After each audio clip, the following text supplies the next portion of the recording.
Hello and welcome to my second video as ThoughtBat. I'm very happy to be here as always, and today I'm going to be looking at Ben Shapiro's best 2019 moment where he destroys a socialist. Now, this to me is actually quite an interesting one because as a socialist on Facebook, I often come across this video because conservatives and libertarians love linking me to this. And now I have a YouTube channel. I'm going to make a video responding to this video, and hopefully other lefties and me included can link people to this video to give them a taste of their own medicine. Frankly, I think Ben Shapiro makes some terrible arguments in this video. He does a terrible job at addressing market socialism as it is being presented by Pranay, as I think he pronounces his name. But anyways, let's kickstart the video. Let's have a look.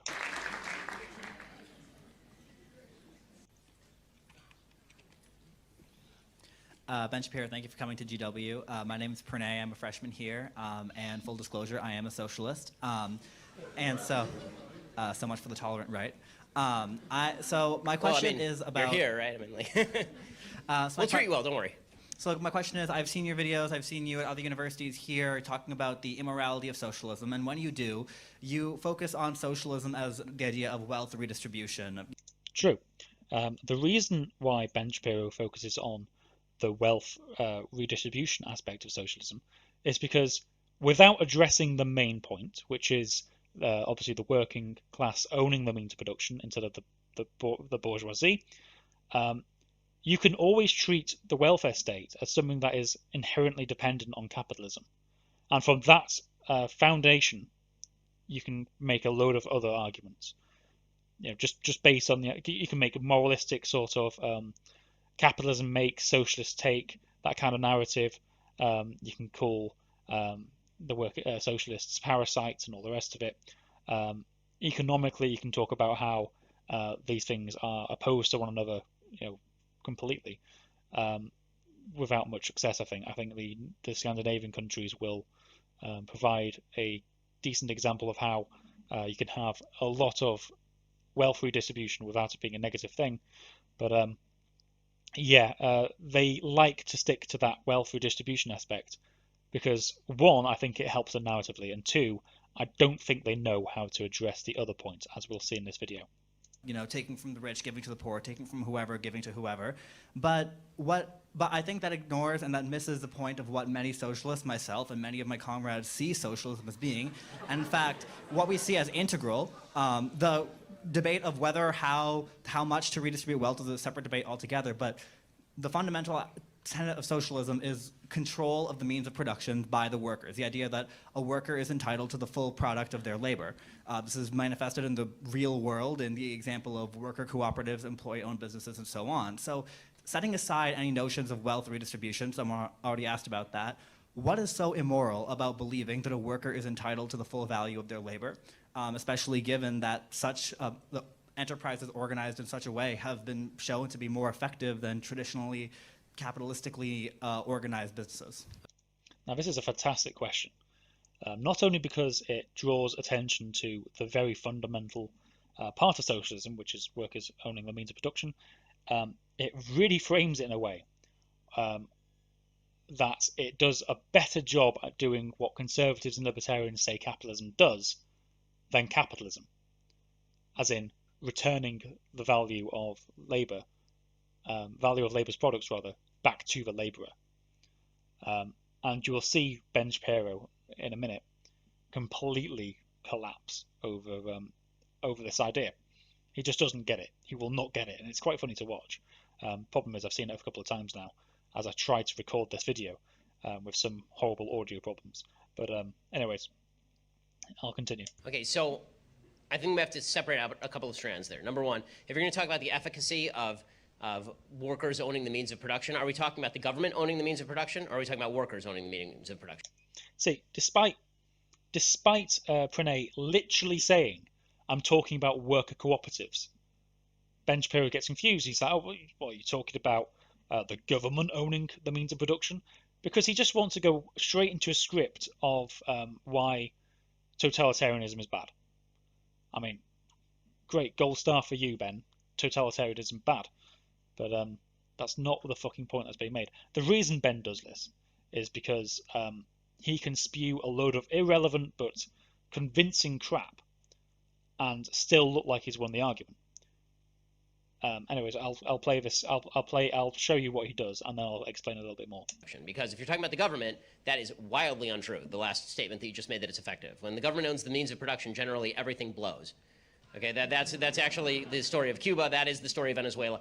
The democratic socialist countries of Norway are generally not owned. And now he's talking about the social democratic countries of Norway. Like I mentioned it earlier, but Pranay didn't. Pranay has said nothing about social democracy. Absolutely nothing. But it's on Ben Shapiro's script, and so Ben Shapiro will waffle on about the social model, the Nordic model. And he'll do exactly as I said before in terms of their welfare state is dependent on a market economy or a capitalist economy. So. Norway is an exception in which the government owns a lot of stock in various companies, but those companies are run along free enterprise lines. They're not run along redistributionist lines, actually. And they also happen to have a massive sovereign oil wealth fund. But if you look at countries like Denmark, for example, there's still enormous private ownership of business. This is true in most of the Nordic and Scandinavian countries, anyway. And if you're talking about workers owning a business together, I am a worker at my company. I own my business with another person who owns the company with me, and a couple of investors. The investors have sunk their labor, which they made money from. Right? Money is just a tangible trade for labor, and they took that money and they invested it in us. So is Bill Gates not a worker at his own company? He invented the company. So Ben Shapiro makes a fatal error here, I think, in addressing market socialism. So when market socialists, and when any socialist, I suppose, talks about employees, of course they mean the employees, as in the people who are employed by the company, not the person who owns the company. Now, what Ben's doing, he is conflating ownership with management. Now, ownership and management are often seen as one of the same, but really they're not. Ownership can be done without doing anything. You can own something without doing anything to it. You just delegate all kinds of responsibilities to other people. Exactly the same way as I mix no labor with anything when I just own a coffee cup on the side of my table. I don't have to do anything to own that cup. Once I've bought it, it's mine. It's just there. I don't need to move my hands in any kind of way to own that cup. The same goes for Bill Gates and the company he owns. Now you can turn around and say, well, actually, thought that he does a lot of work to control the business, to run the business. Now, what you're talking about when you raise that up is management. Now, ownership and management are completely different roles. Management is literally the intellectual labor involved in running the company. It is taking on financial advice to make decisions about how the company responds to certain situations. It's about which kind of people you employ to make a more effective team. All those different kinds of things. So, but these roles are dedicated to managers. They're delegated to managers by the owner. Now, with owner managers, as in owners who also play a managerial role, what I would say is, okay, sure, you might be a really good manager. You might be fantastic at running this company. Great. Let's put it to a vote. Let's see what the workers think. Let's see what the employees think. Because as I think the employees are the rightful owners of the company, I think the company should be democratically controlled. And your supposed managerial skills as the owner, or the current owner, should be put to the test, put to the democratic test. Your feet should be held to the fire. And that's all it is.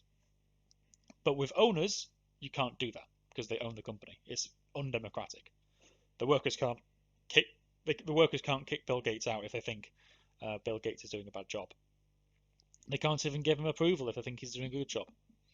So that's a problem we're dealing with right now.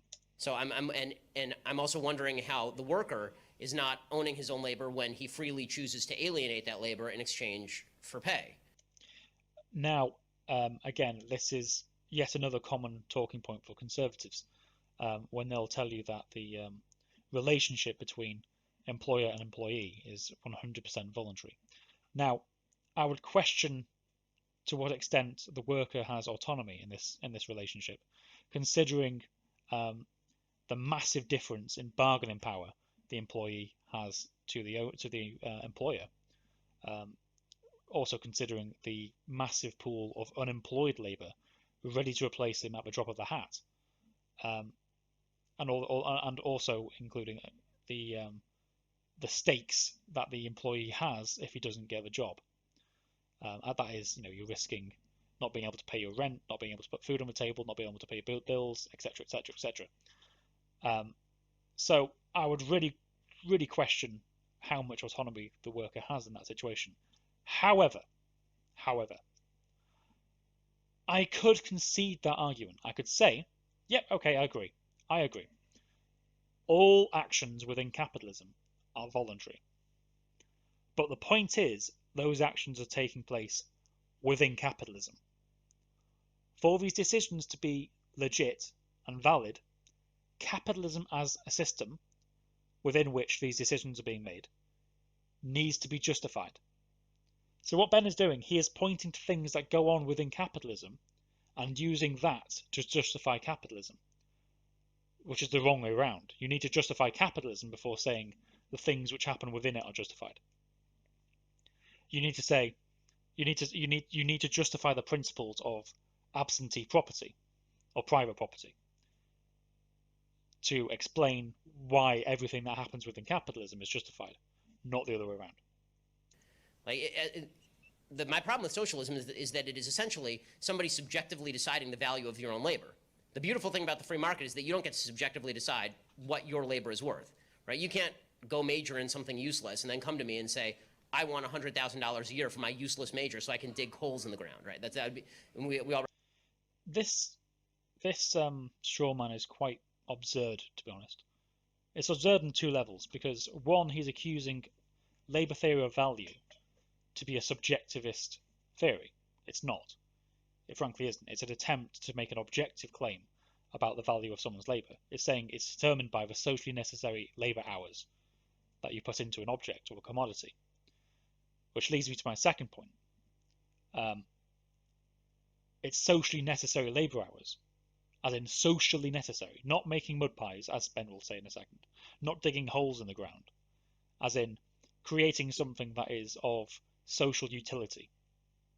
Now, my response to Marx in this case would be, what do you really mean by socially necessary? I don't really know what Marx means by socially necessary.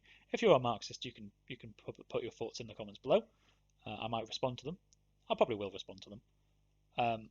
But that'll be my question to Marxists, because I'm not a Marxist. Anyways, that's not this video. This video is responding to Ben Shapiro. Recognize that's stupid, but the labor value of theory, which is, I mean the value labor of theory. It's been a long day. Happens the to the labor, best of us. yes, the labor theory of value. My goodness, the labor theory of value, which is that the amount of work you put into something dictates the value of the thing, is a bunch of crap. If I spend all day making mud pies outside, that's an awful lot of work. It's also completely useless. The way that you actually determine the value of work is by trading it for somebody else's work in a fully voluntary fashion. So if you're asking whether I'm okay with, for example, private sector unions, workers get together and they go to the owner and they say, we want more of the profit margin. Sure, as long as you're not kneecapping somebody, right? But if you kneecap somebody, then I don't approve of your means anymore. If you're asking me if a bunch of workers decide to get together and form a joint stock corporation, of course, that's how most corporations are formed. Most LLCs are formed this way. It's a couple of guys who get together, band their labor together. It's like two guys. And then after it grows, they decide to hire other people. So we need to be very specific. When you talk about the ownership of the means of production, are you talking about my version, because that's called capitalism, or are you talking about where the government owns the means of production or crams down on voluntary associations' rules as to the means of production? So Ben has given this false dichotomy, hasn't he? It's a false dichotomy between the government owning stuff or private owners owning stuff. I don't know if this is intentional or not. I don't know. I think Ben is genuinely ignorant of the idea of worker cooperatives. I think he is. I don't think he knows anything about them. I don't think he's come across them. They're just not on a script. I'm talking about neither. Which I find really hilarious. I do find it hilarious. I'm not laughing now because I've seen this a few times again because I've had to record this a few times. But this is a really good response because Ben has spent a good 2 or 3 minutes waffling on about a straw man without really giving Pranay any chance to clarify his position. What Ben could have done is just say, "Can you?" He could have literally just done this. Can you clarify your position? What do you mean? What examples are you referring to specifically? That's what a good faith debater would do. But because Ben argues in bad faith, he decides to go on a rant about, the USSR, Cuba, and Norway. So that's what he does. I reject state socialism personally. What I'm referring to is specifically, for example, the term given is worker cooperatives. The most prominent example, the Mondragon Corporation in Spain, owned there is no investor or capitalist group that owns the profits. When the company turns a profit, that profit is distributed among the workers, some 80,000 employees. It's a wildly successful corporation. I mean, is it a voluntary association? Is there any cram down happening? No, there's not. Then good, it's capitalist. That's not socialist. It's not capitalist. Ben is defining capitalism as voluntary association, but I don't think that's just silly. I think. If capitalism is just voluntary associations, am I a capitalist if I invite my mum round for a Mother's Day dinner? Is that capitalism? No, it's not.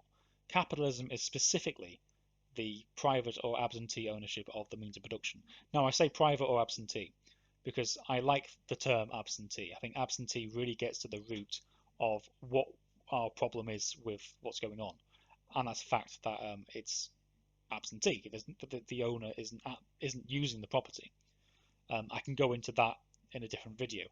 But when Ben turns around and says, "Hey, worker cooperatives are capitalist," well, is it compatible with capitalism to abolish private property and transfer ownership of the means of production from capitalists to workers? Ben will scream no. He would scream no because he would say that transaction is not voluntary. That transfer isn't voluntary. But, okay, fine.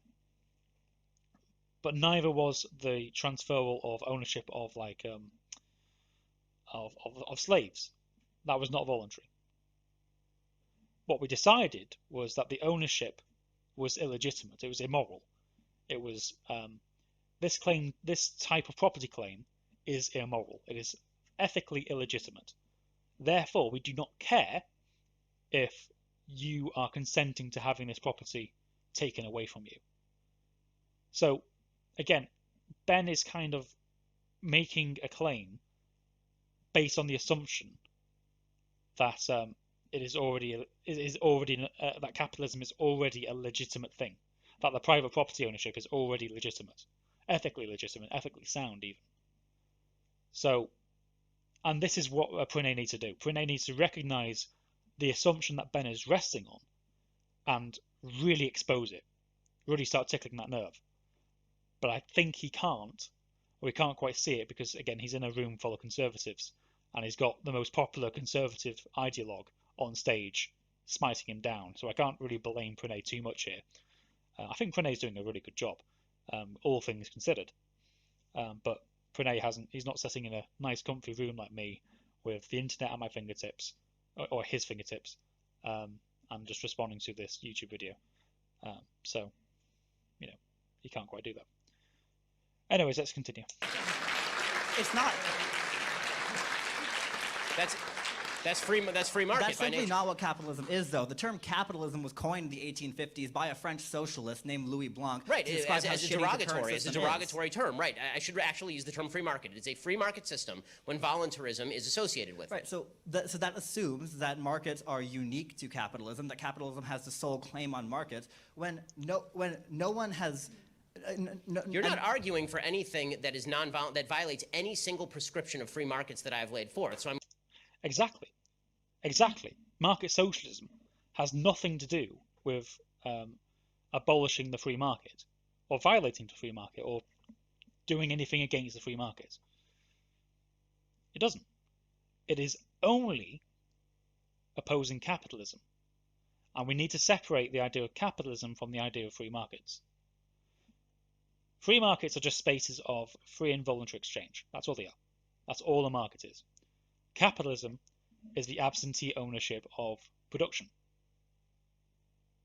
Can you see the difference? I hope you can see the difference, because I can see the difference.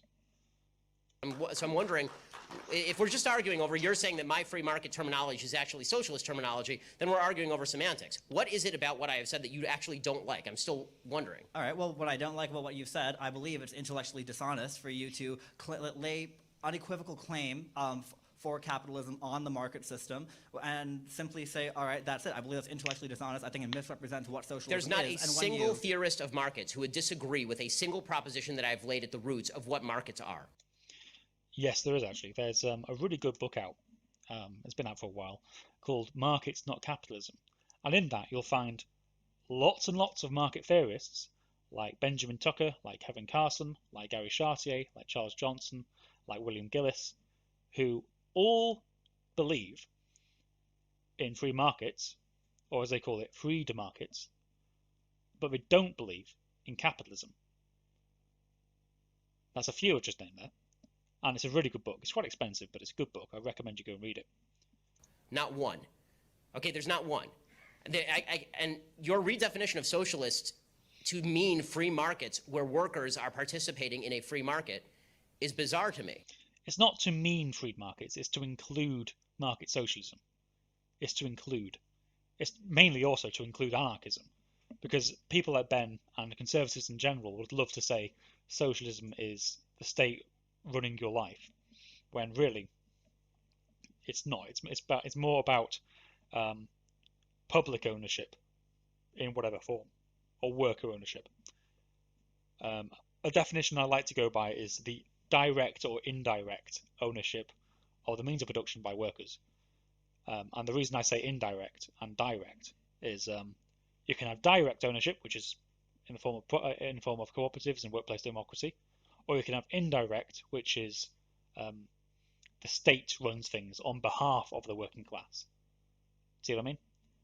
I prefer the former. I prefer the worker cooperative idea. But again, another video. I mean, and it also runs wildly anti, frankly, the basic texts of Marxism, like the Communist Manifesto. Again, he hasn't mentioned Marx.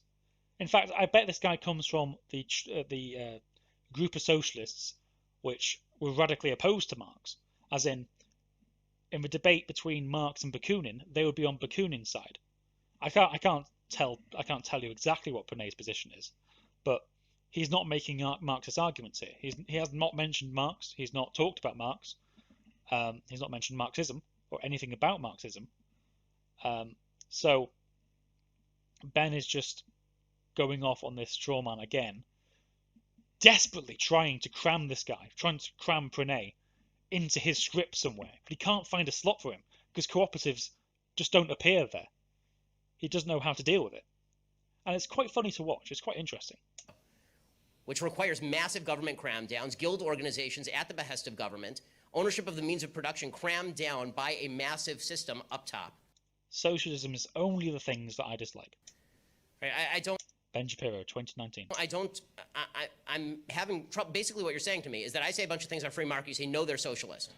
And, I mean, I think, first of all, that terminology would be delusional, but second of all, even if that's the case, what if I just said to you, fine, okay, now I'm a socialist and you agree with me. You know who else are socialists? All the Republicans out there who agree with every basic thing that you just said. If they call themselves socialists, will you vote for them?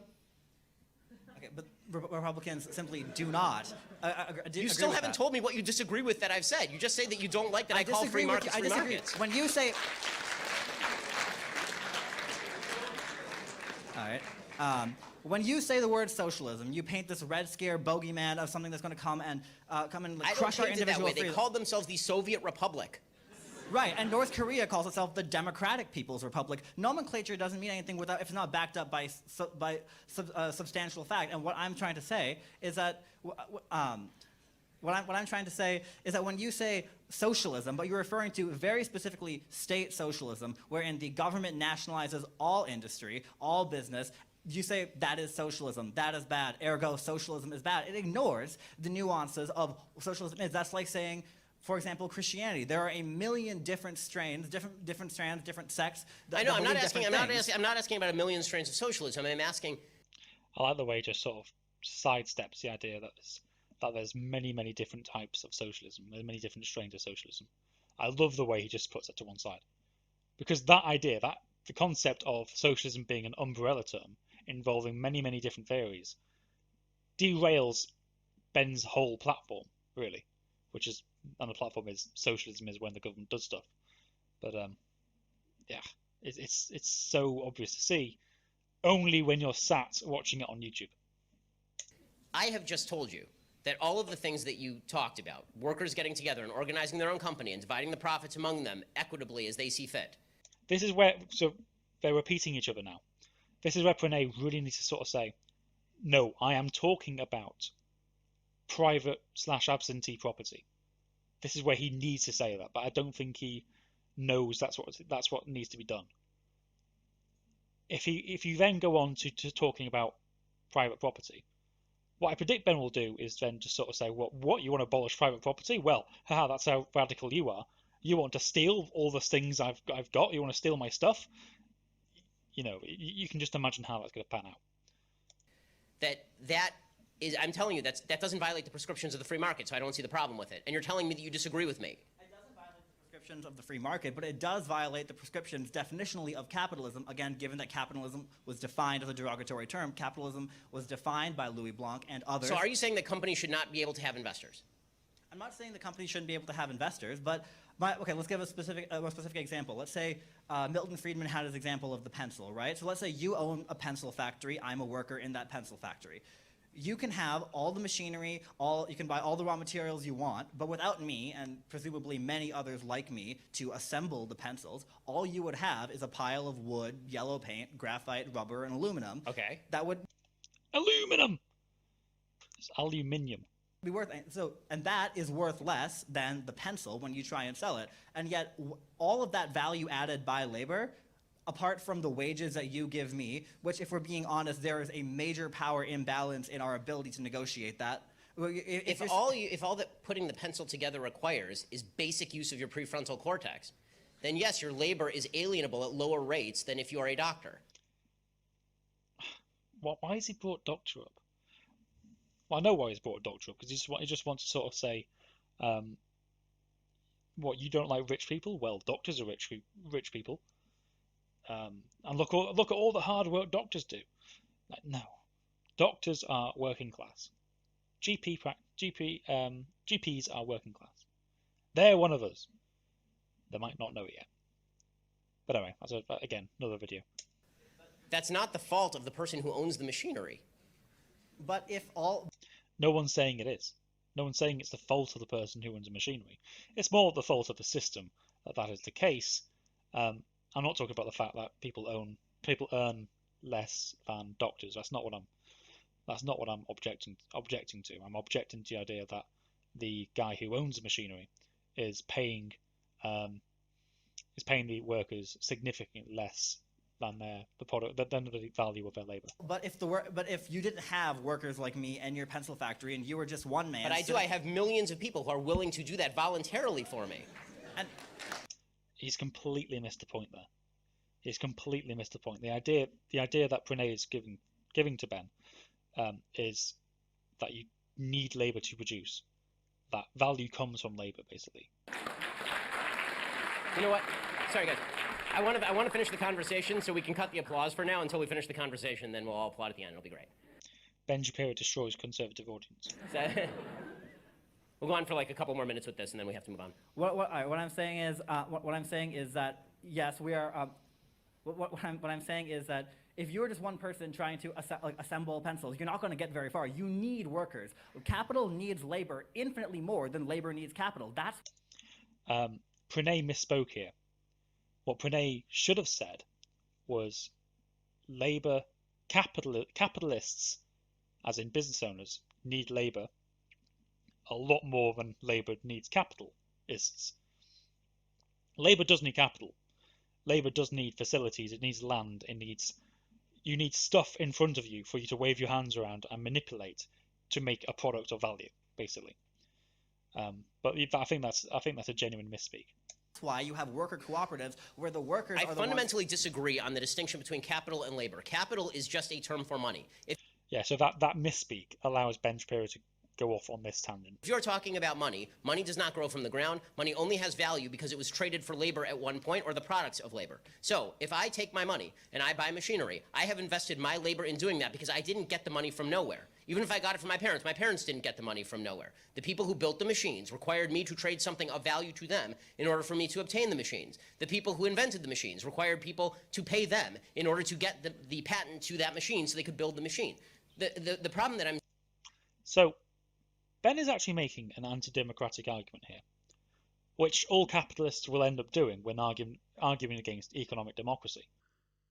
Oddly enough.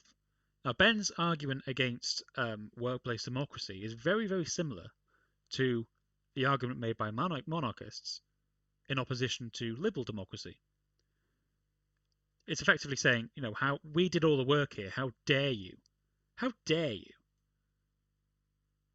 reap the benefits from the investments we made from the royal purse into building your infrastructure, into protecting the land with our armies, into investing into public education, or any kind of education for that matter, investing in foreign wars to help you expand your capital empires. How dare you believe that you should have any kind of say in the running of this country? And this rhetoric is incredibly similar to the rhetoric used by the bourgeoisie against the proletariat. We paid for all of the facilities, we've paid for X, Y, and Z, and so therefore we should own it all. But again, this is all based on the assumption that private ownership or absentee ownership is already justified. It's already justified. Once again, Ben is using things that happen within capitalism to justify capitalism, instead of justifying capitalism first to justify the things that happen in capitalism. That I'm seeing in what you're saying is you have still failed. If what you're talking about is a system of voluntarism, you still have not named any area in which we disagree, and yet you're telling me that you're a socialist and I'm a free marketer. So one of us has got this wildly wrong, and I'm pretty sure it's not me. For the reasons I've given, this isn't as good of a comeback or a slam down as Ben and his audience think. I'm pretty sure it is, because what I'm saying is, again, under capitalism, where we are in this employer-employee when I say the word capital, I refer to the owners. I don't mean to be mean, but you thought that was a nice shirt too. But it's I couldn't help myself. That was mean. I'm sorry. It's okay. I used to own a shirt just like that, and then my wife made me throw it out. Brutal. Your wife's a doctor, right? Was that? Your wife's a doctor, right? Just She making is sure. indeed. You haven't mentioned it yet. Yeah.